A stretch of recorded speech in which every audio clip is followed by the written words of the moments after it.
తీసేయండి అవుతుంది తీసేయండి. మా కంట్లోని ప్రస్తుతానికి శుక్లాలు అందరికీ ఉంటాయండి, ఓకేనా? శుక్లాలు అనేవి అందరికీ ఉంటాయి. అసలు ఈ శుక్లాలు అంటే ఏంటంటే మనం దేవుడిచ్చిన అర్థం ఉంటుంది అన్నమాట. లోపల మనకి బయట కళ్ళద్దాలు ఎలా పెట్టుకుంటామో కంటి లోపల ఇచ్చిన దేవుడిచ్చిన అర్థం కూడా ఉంటుంది. అది ఒక వయసు వచ్చే వరకు చాలా సాధారణంగా తెల్లగా ఉంటుంది, కానీ ఒక వయసు వచ్చాక మన జుట్టు ఎలా తెల్లబడుతుందో, చర్మం ఎలా ముడతలు పడుతుందో, లోపల ఉన్న అర్థం కూడా తెల్లగా అవ్వడం ప్రారంభమైంది. దానివల్ల చూపు కొద్దిగా మసక అవుతుంది, కానీ ప్రస్తుతానికి ఆపరేషన్ పడే అవకాశం లేదు. ఉన్నంతలో అద్దాలు పెట్టుకోవడం, సంవత్సరానికి ఒకసారి వచ్చి చూపించుకుంటే సరిపోతుంది. అంతకుమించి కంటి నరంలో కూడా ఎటువంటి ఇబ్బందులు లేవు.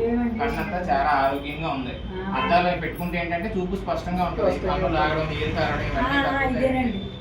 అద్దాలు లేకపోతే కళ్ళు చిట్లించి ఎలా చూడడం అలవాటు అయిపోతుంది మీకు. దానివల్ల తలనొప్పి, మెల్లనొప్పి కూడా వస్తాయి.